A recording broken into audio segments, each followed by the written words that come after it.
Boa noite, pessoal. Começando mais uma live de quartas. O nosso espaço virtual do Centro Espírita Nair Montes de Castro, nosso celeiro de luz. Que Jesus nos abençoe hoje e sempre. E que possamos unir os nossos corações a esse Mestre que nos ama tanto. Espero que todos estejam muito bem. E hoje vamos dar prosseguimento ao livro Boa Nova, psicografado por Chico Xavier, ditado pelo espírito Humberto de Campos. Lembrando que já é o nosso terceiro livro. O último livro foi Nosso Lar, também psicografado por Chico, só que desta vez o espírito foi André Luiz. E o primeiro livro, dessa nossa nova fase de lives, foi O A Caminho da Luz, um projeto que eu sempre tive vontade de fazer e fui agraciado com esse espacinho virtual e conseguimos terminar. E eu achei que ficou muito legal o trabalho. Eu agradeço demais a presença, o apoio de todos que, de alguma forma, contribuíram com a realização desse projeto. E hoje vamos falar um pouquinho sobre Maria de Magdala, ou Maria Madalena, como também a conhecemos.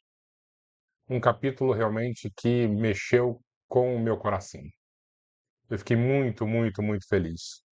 Tão feliz, tão impactado, e eu tenho uma palestra para fazer na segunda-feira, no nosso Celeiro de Luz, que eu alterei até o rumo desta palestra e vou falar um pouquinho sobre ela. Eu acho que realmente vai fazer muito sentido essa transformação. E eu estava preparando esse estudo desta noite e busquei uma palestra espírita de Divaldo Franco sobre Maria de Magdala. Imperdível. Quem quiser depois, procura Maria Magdala Divaldo. Uma palestra realmente muito, muito inspirada. Como se ele conhecesse pessoalmente esta grande figura do Evangelho. Na verdade, Joana de Ângeles, né, mentora de Divaldo Franco, foi Joana de Cusa e que conviveu com todos os grandes personagens evangélicos. Então, por isso a intimidade. E numa outra, eu não sei se foi nessa palestra ou numa entrevista que ele deu, ele cita que a reencarnação de Maria de Magdala é Teresa de Jesus, Teresa d'Ávila. E aí eu vejo a nossa ligação com esse espírito. Não sei se todos sabem, mas a sala de passes do nosso celeiro de luz chama-se Sala Teresa d'Ávila. Né? Tudo faz sentido. Quando eu li, realmente eu me senti muito, muito tocado. Mas antes de iniciarmos com a nossa introdução costumeira, vamos ver quem está por aqui para dar boa noite. Começando com a minha querida amiga Rita. Tudo bom, Ritinha? Muito boa noite. Que Jesus abençoe você e sua família. Minha querida Socorro também aqui. Muito boa noite. Que Jesus lhe abençoe. Estou com saudade de você. Não esqueça de nos visitar no centro. Lembrando que segunda-feira agora é minha palestra, tá? Se você puder, quem sabe dar uma passadinha lá. Vai ficar muito feliz. Oi, Elizabeth. Muito boa noite. Que Jesus abençoe você e sua família. Amanhã, se Deus quiser, estaremos juntos. Patrícia Valente. Boa noite, Patrícia. Espero que você esteja muito bem, sua família. Um beijo especial ao Pedro. Denise, tudo bom, Denise? Muito boa noite. Amanhã, se Deus quiser, estarei com a sua filha, que eu gosto muito. Sérgio, boa noite, Sérgio. Amanhã estaremos juntos também, se Deus quiser. Oi, Silvia. Muito boa noite, Silvia. Jesus abençoe você e sua família. Maria Terezinha, muito bom tê-la aqui conosco. Aquele beijo especial no seu neto. Diga para o Tiago, por favor, que eu admiro muito o trabalho dele, tá? E assim as pessoas vão chegando, vão se acomodando. Ó quem apareceu aí, Albertinho. Tudo bom, Albertinho, meu irmão? Amanhã, se Deus quiser, estaremos juntos também. Você vê que a família é sempre reunida, né? Muito bom. Então, o que eu pensei em falarmos na nossa introdução de hoje? Lembrando que o texto, esse capítulo, o 20º capítulo do livro, é um pouquinho maior. Então, a minha introdução vai ser bem menor, justamente para não ultrapassarmos o nosso tempo de 1 hora de live, que eu acho que é um limite de tolerância, né, para as pessoas, né? Mais do que isso, as pessoas já começam a ficar, assim, um pouquinho enfadadas. E aí, eu pensei em conversarmos um pouco sobre a parábola do filho pródigo. Vocês devem saber que eu tenho uma grande fixação nessa parábola, né? Porque eu sempre trago aqui um pouquinho esse momento glorioso de Jesus. E por que eu tenho essa ligação enorme com este filho pródigo? É porque todos nós somos um pouquinho, seja o filho que saiu, ou seja o filho que ficou, mas ficou contrariado. Então nós vamos fazer uma pequena, muito breve narrativa desta parábola, omitindo diversos pontos importantes, só para compreendermos o que vai ser necessário para a leitura do capítulo de hoje, tá? Eu preparei aqui um PowerPoint com um quadro de Rembrandt, que eu acho muito, muito bonito, onde a citação que eu obtive desse quadro, né, é que Rembrandt ele se percebe tanto no filho mais velho da parábola, quanto no filho mais novo. Quando, em seus últimos anos de vida, ele pintou ambos os filhos de O Retorno do Filho Pródigo. Ele tinha vivido uma vida em que nem a perdição do filho mais novo ou a do mais velho eram estranhas a ele. Os dois precisavam de cura e perdão. Ambos precisavam regressar. Ambos precisavam dos braços de um terno pai. Mas pela história, assim como pela pintura, fica claro que a conversão mais difícil é aquela do que permaneceu na casa. E por que será que a conversão mais difícil foi justamente do filho mais velho, né? Do filho que ficou em casa, já que foi o caçula que abandonou tudo, foi viver a vida? E é isso que a gente vai falar um pouquinho. É isso que nós vamos falar de maneira muito breve e simplificada sobre a parábola. Que eram dois irmãos, o mais novo pede que o pai antecipasse a herança, ele vai embora, gasta tudo e retorna depois que comeu o pão que o diabo amassou. Estava sem um tostão, passou fome, foi humilhado e pediu para retornar, mas não mais como filho, porque ele não merecia isso, mas como um simples servo da fazenda onde o pai administrava. E o pai, ao recebê-lo cheio de compaixão, ele imediatamente chama os empregados da fazenda e pede para que os empregados fizessem um grande churrasco, porque o filho estava de volta, e pede também para que um dos servos entregasse a esse filho pródigo, envergonhado, que estava retornando à casa, recebesse um anel, que esse servo entregasse um anel para ele. E eu acho que esse símbolo é muito importante, porque esse anel significa muito. Esse anel é como fosse um anel de formatura de um advogado, de um médico. Lembra quando isso acontecia? Há algumas décadas, a pessoa virava doutor e recebia lá uma espécie de símbolo.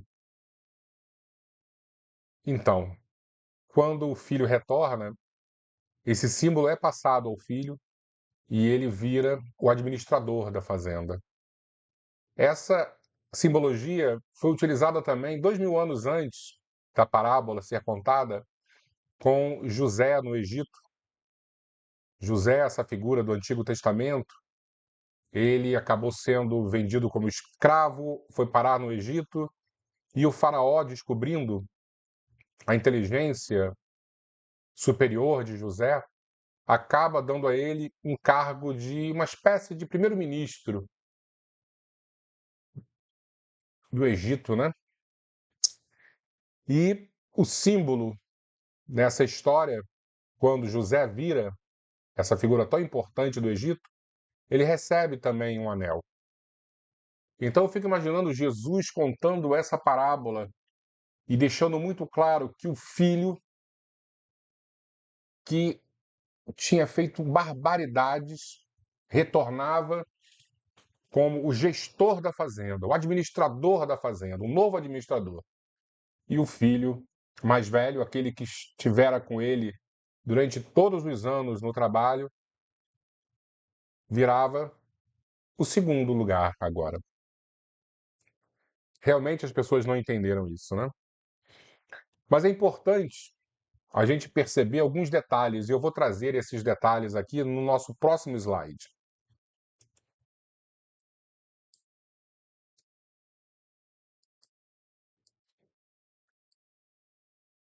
A parábola está no capítulo 15 do Evangelho de Lucas, tá? E começa assim: aproximavam-se de Jesus os publicanos e os pecadores para ouvi-lo. Eu fico imaginando Jesus numa área, conversando com todas as pessoas, e principalmente ao redor dele, os pecadores e os judeus mais amaldiçoados, que eram os cobradores de impostos, os publicanos. Quem assiste a série Os Escolhidos, né, o The Chosen, percebem isso, que Mateus era um cobrador de impostos e todos desgostavam dele. E nesse momento que Jesus se prepara para a parábola do filho pródigo, estão ali essas figuras consideradas párias da sociedade. Mais perto também, um pouco mais afastado, como que superiores a tudo o que estivesse acontecendo, estavam os fariseus e os escribas, murmurando: este homem, Jesus, recebe e come com pessoas de má vida. Sabe aquele tio, aquela tia fofoqueira que quer saber o que está acontecendo e fica assim meio que atrás da porta ouvindo? Eu imagino os fariseus, os escribas escondidos ali tentando ouvir a parábola, mas falando mal de Jesus, deixando claro a posição superior deles, né?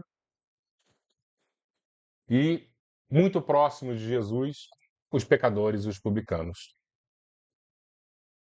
Então eu trouxe o capítulo 15 e o versículo 21 e 22 também, onde o filho disse para o pai: meu pai, pequei contra o céu e contra ti, já não sou digno de ser chamado teu filho. Mas o pai falou aos servos: trazei-me depressa a melhor veste e vestilha, e ponde-lhe um anel no dedo e calçado nos pés.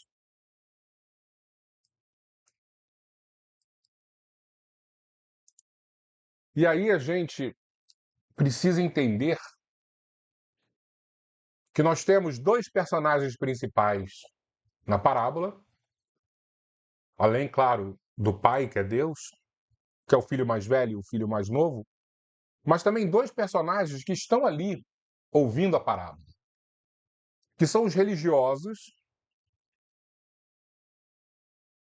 que, de alguma maneira, Jesus retrata como o filho que ficou dentro de casa, e são os pecadores, que Jesus retrata como aquele jovem que abandona tudo.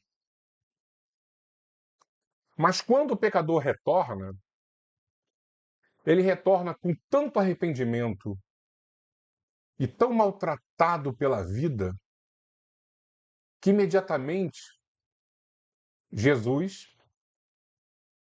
coloca, depois de analisar, depois de recebê-lo cheios de compaixão, sentindo a dor deste pecador que retorna, coloca o jovem como administrador da propriedade. E por que ele faz isso? Porque ele percebe que a dor sentida amadureceu o pecador. E agora ele está pronto. E ele percebe também que o religioso que estava dentro do templo orando de alguma maneira não estava administrando bem os seus negócios. E aí ele acaba sendo rebaixado. Então esse é o símbolo que nós precisamos entender. Que não basta sermos religiosos, falarmos em nome de Deus, mas sim precisamos transformar os nossos corações, amadurecer os nossos sentidos, buscar verdadeiramente o arrependimento e o retorno ao lar. E o maior exemplo de todos os pecadores e pecadoras que se arrependeram e se transformaram profundamente foi Maria de Madalena. Maria de Magdala. E aí eu trouxe um trecho do livro Caminho, Verdade e Vida, onde Emmanuel cita justamente essa transformação. Dos fatos mais significativos do Evangelho, a primeira visita de Jesus na ressurreição é daqueles que convidam à meditação substanciosa e acurada. Por que razões profundas deixaria o Divino Mestre tantas figuras mais próximas de sua vida para surgir aos olhos de Madalena em primeiro lugar? Ele não apareceu para a mãe, ele não apareceu para Pedro, ele não apareceu para João, o discípulo que ele mais amava. Ele apareceu para Madalena. O gesto de Jesus é profundamente simbólico em sua essência divina. Dentre os vultos da Boa Nova, ninguém fez tanta violência a si mesmo nessa transformação, nesse arrependimento profundo para seguir o Salvador, como a inesquecível obsidiada de Magdala.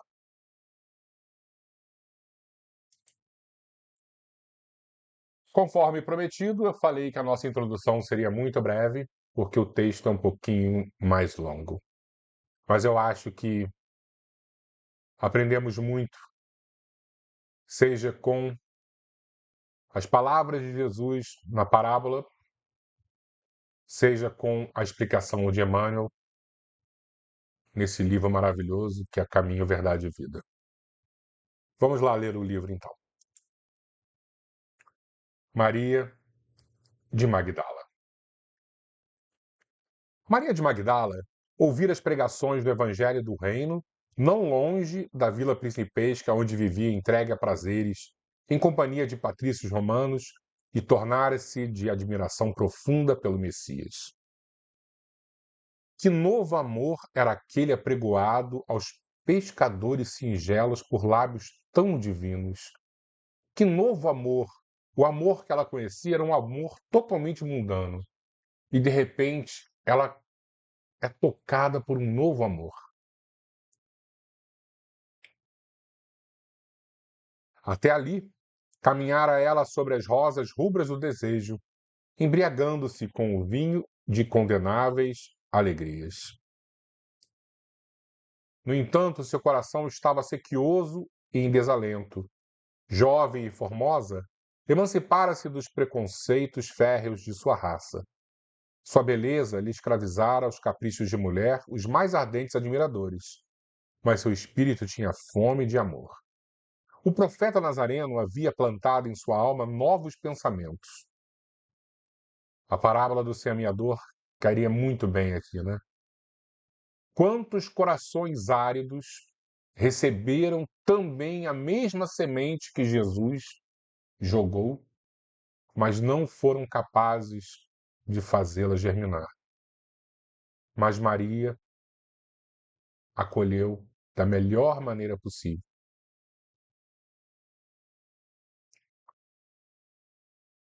Mas seu espírito tinha fome de amor. O profeta Nazareno havia plantado em sua alma novos pensamentos. Depois que lhe ouvira a palavra, observou que as facilidades da vida lhe traziam agora um tédio mortal ao espírito sensível. As músicas voluptuosas não encontravam eco em seu íntimo. Os enfeites romanos de sua habitação se tornaram áridos e tristes. Maria chorou longamente, embora não compreendesse ainda o que pleiteava o profeta desconhecido. Entretanto, seu convite amoroso parecia ressoar-lhe nas fibras mais sensíveis de mulher. Jesus chamava os homens para uma vida nova.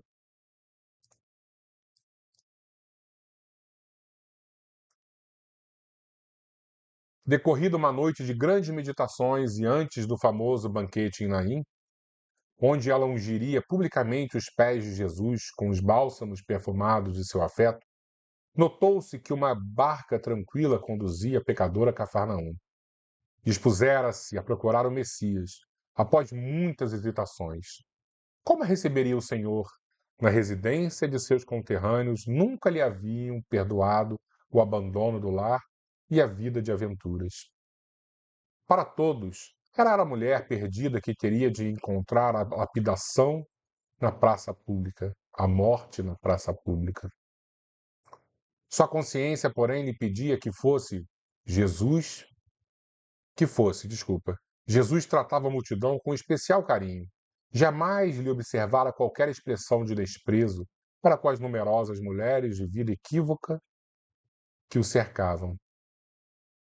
Além disso, sentia-se seduzida pela sua generosidade. Se possível, desejaria trabalhar na execução de suas ideias puras e redentoras. Propunha-se a amar como Jesus amava, sentir com os seus sentimentos sublimes. Se necessário, saberia renunciar a tudo que lhe valiam as joias, as flores raras, os banquetes suntuosos, se ao fim de tudo isso conservava a sua sede de amor. Envolvida por esses pensamentos profundos, Maria de Magdala penetrou o umbral da humilde residência de Simão Pedro. Não confundir esse umbral, né? Esse umbral seria a porta. Entrou pela porta da humilde residência de Simão Pedro, onde Jesus parecia esperá-la, tal a bondade com que a recebeu num grande sorriso. A recém-chegada sentou-se com indefinível emoção a estrangular-lhe o peito.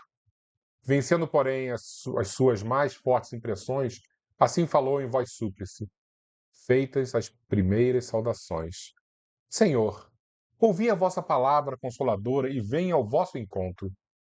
Tendes a clarividência do céu e podeis adivinhar como tenho vivido.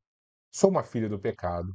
Todos me condenam. Entretanto, mestre, observai como tenho sede do verdadeiro amor. Minha existência, como todos os prazeres, tem sido estéril e amargurada.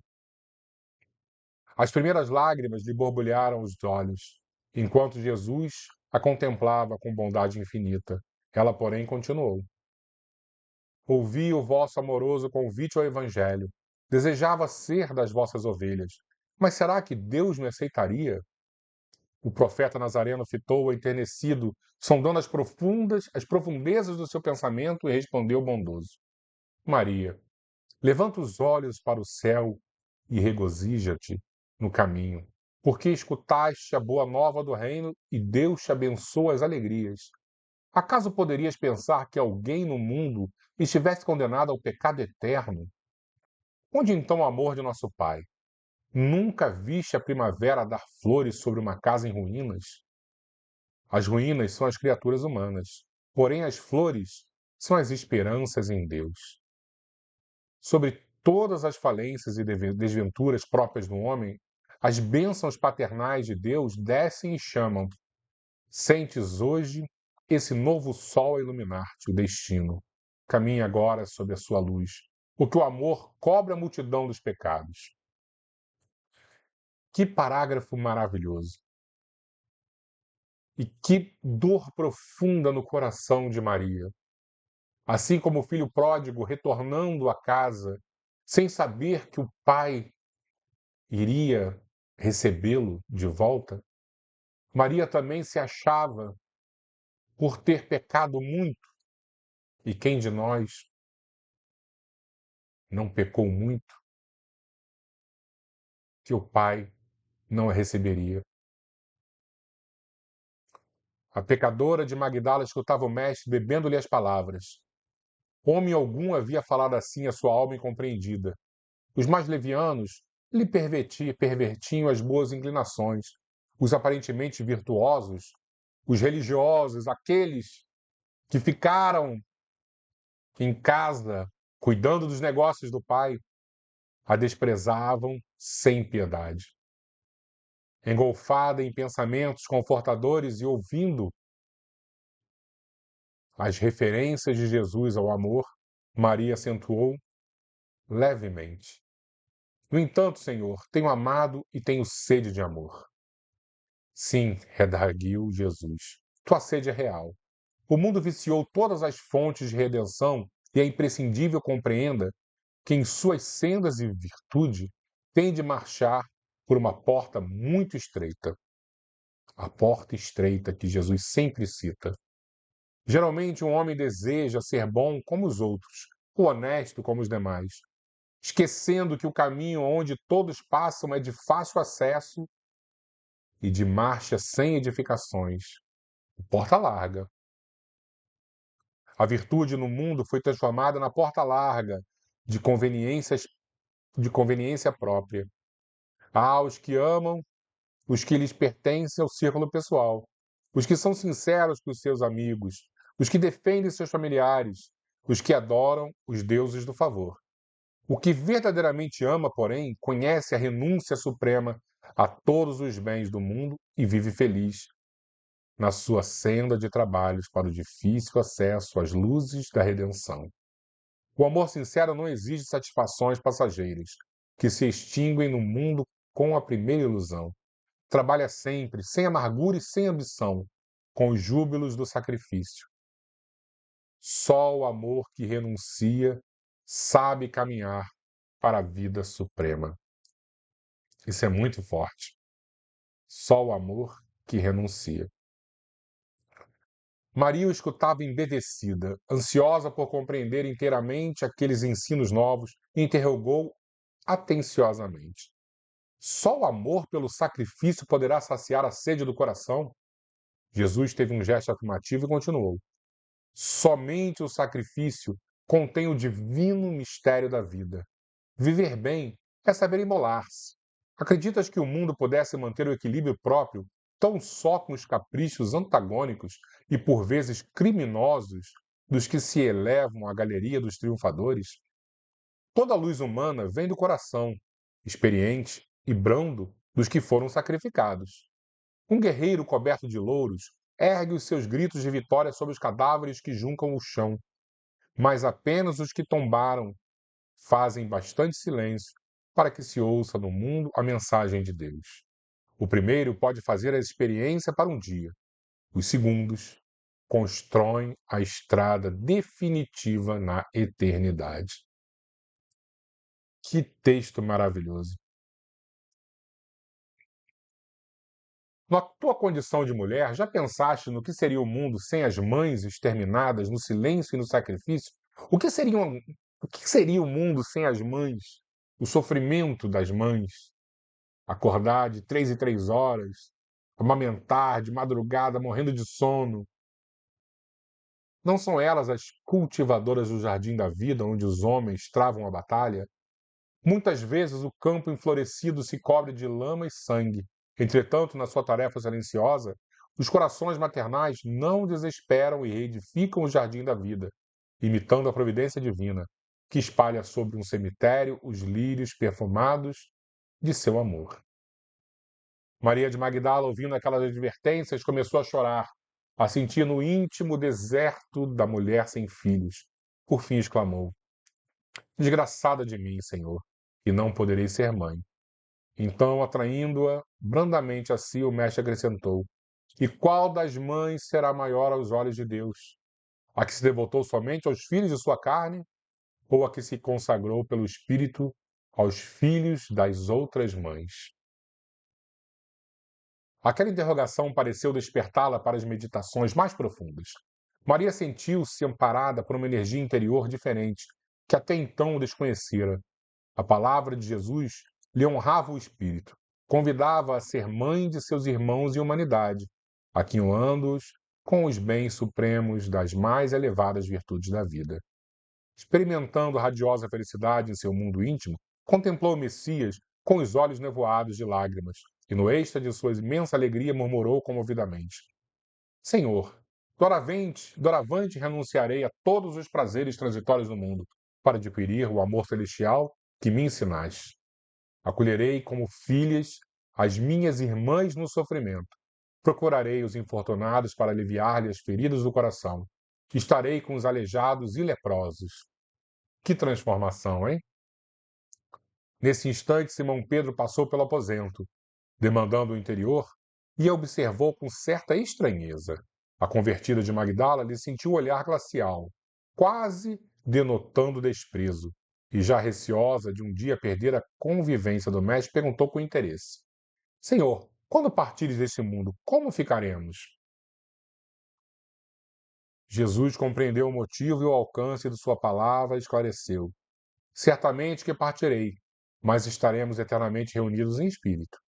Quanto ao futuro, com o infinito de suas perspectivas, é necessário que cada um tome sua cruz, em busca da porta estreita da redenção, colocando acima de tudo a fidelidade a Deus e, em segundo lugar, a perfeita confiança em si mesmo.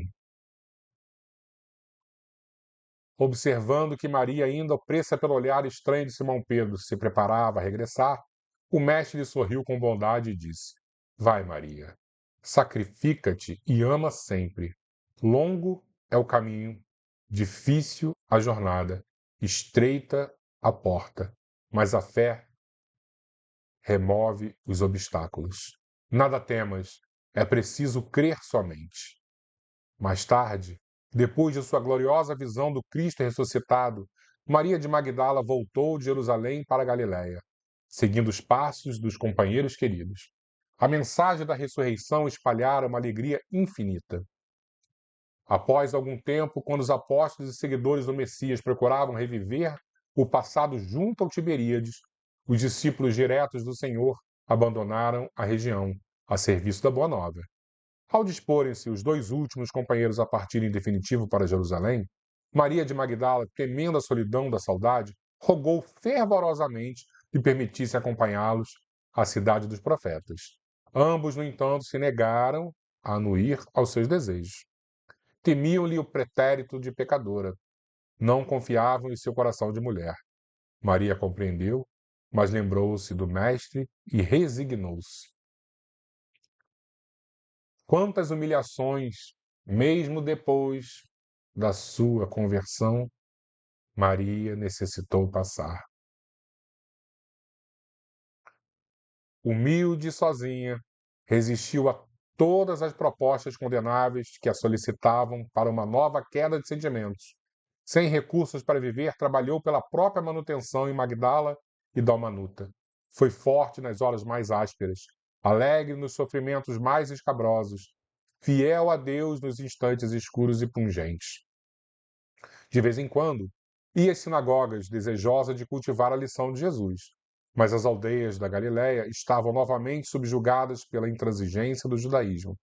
Ela compreendeu que palmilhava agora o caminho estreito, onde ia só, com a sua confiança em Jesus. Por vezes, chorava de saudade, quando passeava no silêncio da praia, recordando a presença do Messias. As aves do lago, ao crepúsculo, vinham pousar como outrora nas alcaparreiras mais próximas. O horizonte oferecia, como sempre, o seu banquete de luz. Ela contemplava as ondas mansas e lhes confiava as suas meditações. Certo dia, um grupo de leprosos veio ao Dalmanuta. Procediam da Idumeia aqueles infelizes, cansados e tristes, em supremo abandono. Perguntavam por Jesus Nazareno, mas todas as portas se lhes fechavam.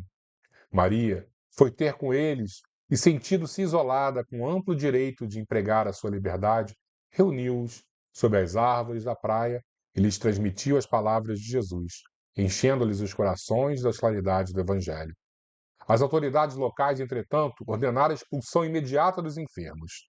A grande convertida percebeu tamanha alegria no semblante dos infortunados, em face de suas fraternas revelações a respeito das promessas do Senhor, que se pôs em marcha para Jerusalém, na companhia deles.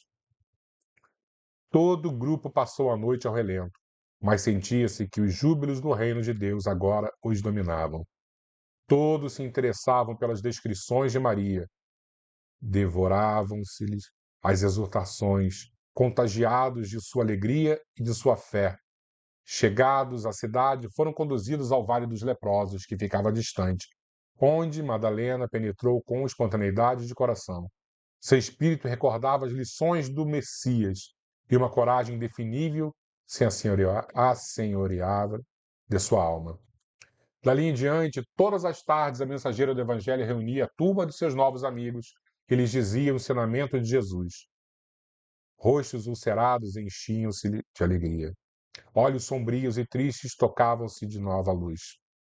Maria lhe explicava que Jesus havia simplificado o bem até a morte, ensinando que todos os seus discípulos deviam ter bom ânimo para vencer o mundo. Os agonizantes arrastavam-se até junto dela e lhe beijavam a túnica singela. A filha de Magdala, lembrando o amor do Mestre, tomava-os em seus braços fraternos e carinhosos. Eu vou repetir. Que transformação! Que sede de amor essa mulher teve até o último dia de sua vida. Em breve tempo, sua epiderme apresentava igualmente manchas violáceas e tristes. Ela compreendeu a sua nova situação e recordou a recomendação do Messias de que somente sabiam viver os que sabiam imolar-se. Ela estava com lepra. E experimentou grande gozo por haver levado aos seus companheiros de dor uma migalha de esperança. Desde a sua chegada em todo o vale se falava daquele reino de Deus, que a criatura devia edificar no próprio coração. Os moribundos esperavam a morte com um sorriso ditoso nos lábios. Os que a lepra deformara ou abatera guardavam bom ânimo nas fibras mais sensíveis. Sentindo-se ao termo de sua tarefa meritória, Maria de Magdala desejou rever antigas afeições do seu círculo pessoal, que se encontrava em Éfeso. Lá estavam e, além de outros companheiros dos júbilos cristãos. Adivinhava que as suas últimas dores terrestres vinham muito próximas, então deliberou pôr em prática seu humilde desejo. Nas despedidas, seus companheiros de infortúnio material vinham suplicar-lhe os derradeiros conselhos e recordações. Envolvendo-os no seu carinho, a emissária do Evangelho lhes dizia apenas: Jesus deseja intensamente que nos amemos uns aos outros e que participemos de suas divinas esperanças na mais extrema lealdade a Deus. Dentre aqueles doentes, os que ainda se equilibravam pelos caminhos lhe traziam o fruto das esmolas escassas, e as crianças abandonadas vinham beijar-lhes as mãos.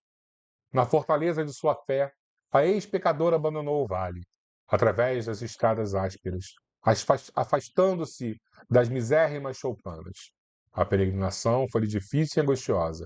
Para satisfazer aos seus intentos, recorreu à caridade, sofreu penosas humilhações, submeteu-se ao sacrifício.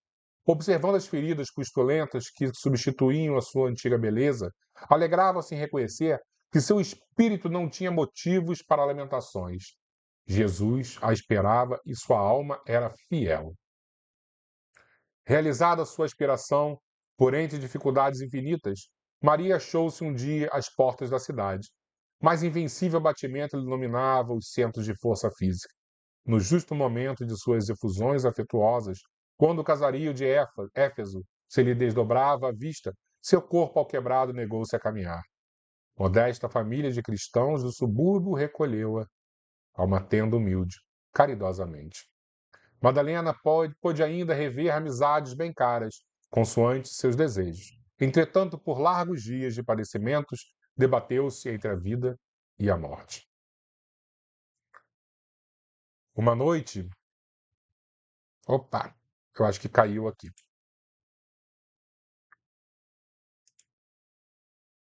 Vamos ver se caiu. Quem estiver assistindo no YouTube, peço desculpas que eu tô. Esse vídeo foi feito ao vivo. E aí, nesse momento, acabou de cair. Caiu ou está funcionando, pessoal? Vocês estão vendo aí? Vocês podem confirmar, por favor, se está funcionando?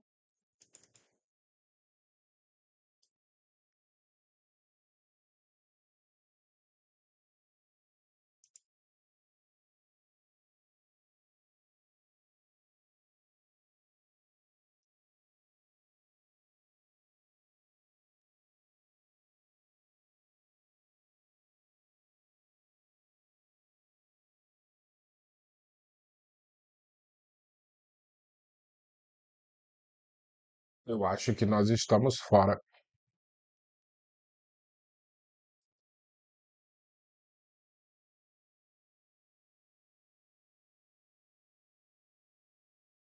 Vamos esperar só uns segundinhos aqui para o sistema tentar voltar, tá, pessoal? Mil desculpas.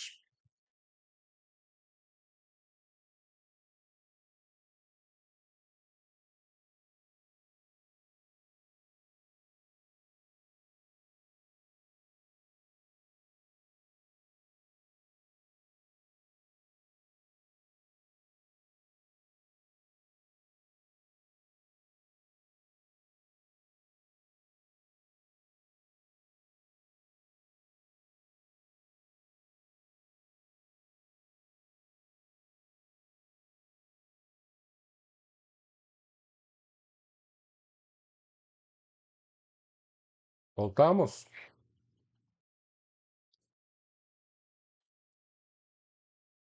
E aí, pessoal, vocês estão aí? Porque eu acho que eu caí aqui. Alguém pode dar algum sinal de vida aí, por favor? Se voltamos? Eu acho que voltamos sim, né? Eu vou continuar aqui então.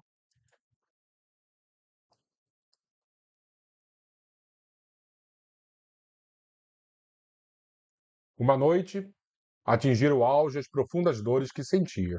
Sua alma estava iluminada por brandas reminiscências, e não obstante seus olhos se acharem selados pelas pálpebras entumecidas, via com os olhos da imaginação o lago querido, os companheiros de fé, o mestre bem-amado. Seu espírito parecia transpor as fronteiras da eternidade radiosa. De minuto a minuto, ouvia-se-lhe um gemido surdo, enquanto os irmãos de crença lhe rodeavam o leitor, o leito de dor, com as preces sinceras de seus corações amigos desvelados. Em dado instante, observou-se que seu peito não mais arfava. Maria, no entanto, experimentava consoladora sensação de alívio. Sentia-se sob as árvores de Cafarnaum e esperava o Messias. As aves cantavam nos ramos próximos e as ondas sussurrantes vinham beijar-lhe os pés. Foi quando viu Jesus aproximar-se mais belo que nunca. Seu olhar tinha o reflexo do céu e o semblante trazia um júbilo indefinível. O mestre estendeu-se as mãos e ela se prosternou, exclamando como antigamente: Senhor.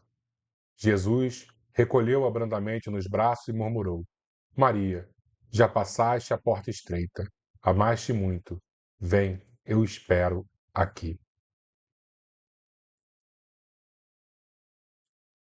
É, pessoal, eu não sei se vocês estão ao vivo aqui comigo, porque deu uma alteração aqui no meu. Voltamos, né? Eu tô vendo agora que vocês responderam aí.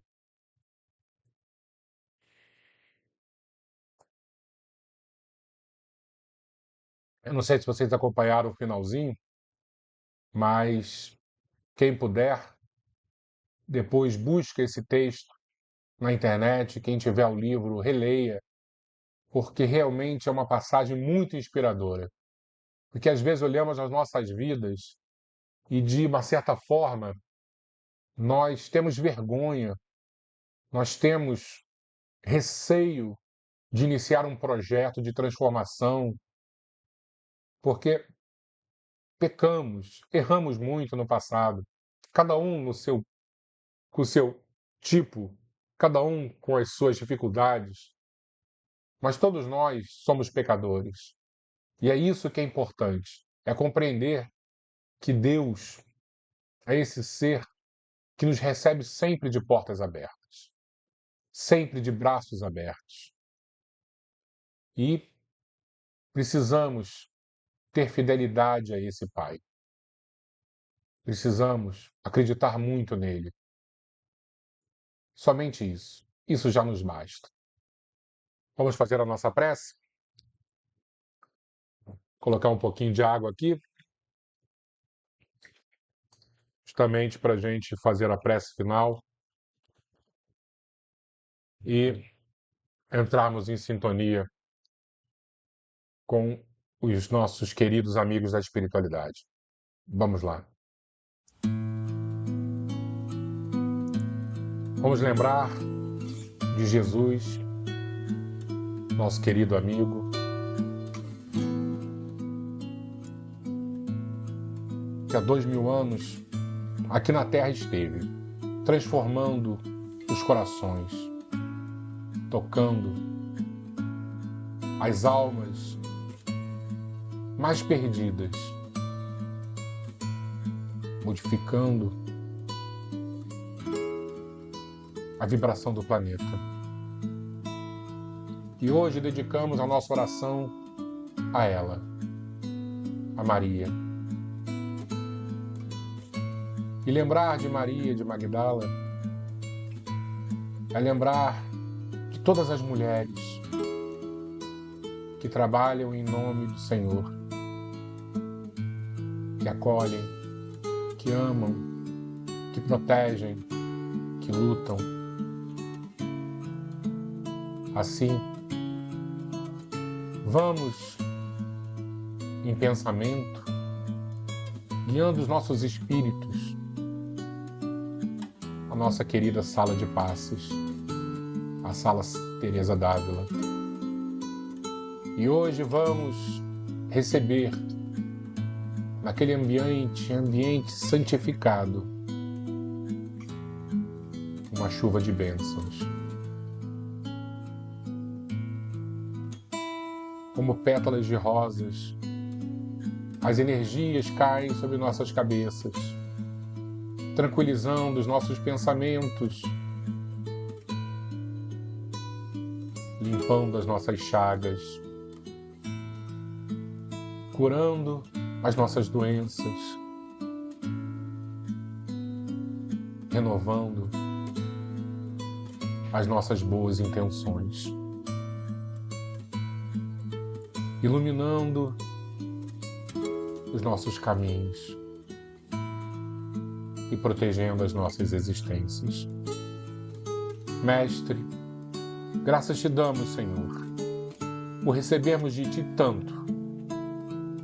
Sabemos que ainda doamos tão pouco, mas não é uma troca. Compreendemos que teu amor, por ser infinito, nos alcança de todas as formas. Assim, imploramos para que não apenas nós possamos receber as tuas bênçãos, mas justamente aqueles que ainda não te conhecem, que não se converteram, que não te buscam e que às vezes até te negam. Tende piedade, principalmente deles. Fica conosco, Senhor, nos abençoando e amparando, e que possamos continuar nesta caminhada, apesar da nossa fragilidade. Assim seja, Senhor.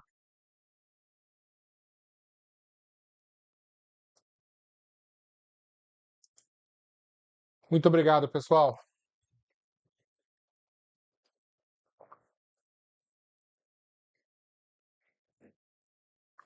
Agradeço demais a companhia de todos vocês. Peço desculpa pela internet ter caído aqui, mas acontece. E que possamos realmente unir os nossos corações a todos esses grandes obreiros da última hora que exigem tão pouco de nós e que nos oferecem tanto. Até semana que vem, se Deus quiser, e que estejamos unidos como família durante muito, muito tempo. Boa noite, pessoal. Fiquem com Deus. Fiquemos com Deus, porque eu também mereço.